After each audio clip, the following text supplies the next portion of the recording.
Hello, welcome back to my channel. This is Mama Matisse. Today we are going to speak about hobbies in Asian Creole. Let's get started.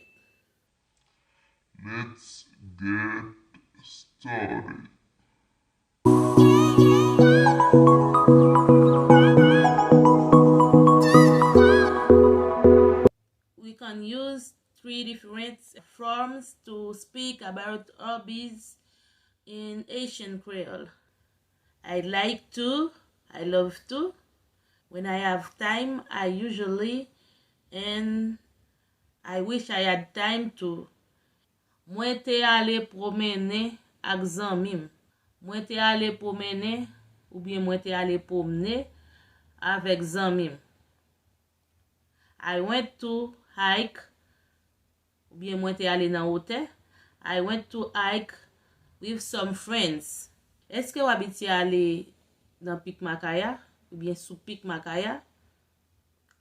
Have you ever been to Pik Makaya? Ki sa ou gen pou fè pendant weekend nan?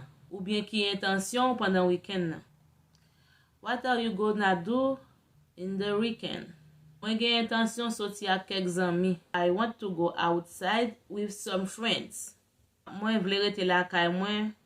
I am about relaxing at my home. I want to go outside with some friends. Nou prale nan yon restaurant pou nou soupe. We are going to a restaurant for dinner. Mwen reme renkontre zanmi mwen yo. I like to meet with my friends. Mwen souwete te jwen plis tan pou m fè yon ti repose sou kanape la kay mwen.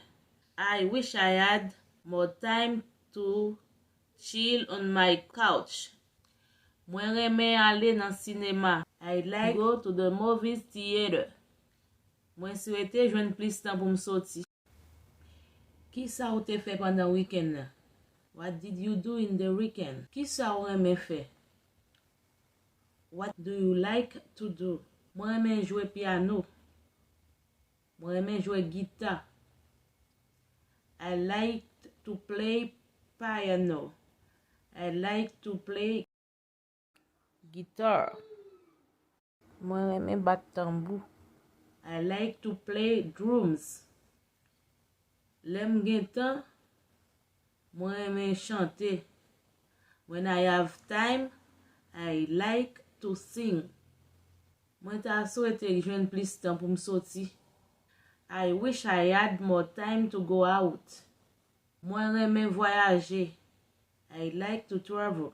Mwen reme apren pale Creole. I like to learn Asian Creole. Le mwen jwen tan, mwen reme ale sou internet. When I have time, I like to go to surf in the internet. This is Mama Matisse. Don't forget to like, subscribe, share, and put the notification bell if you want to see all my videos. Bye bye.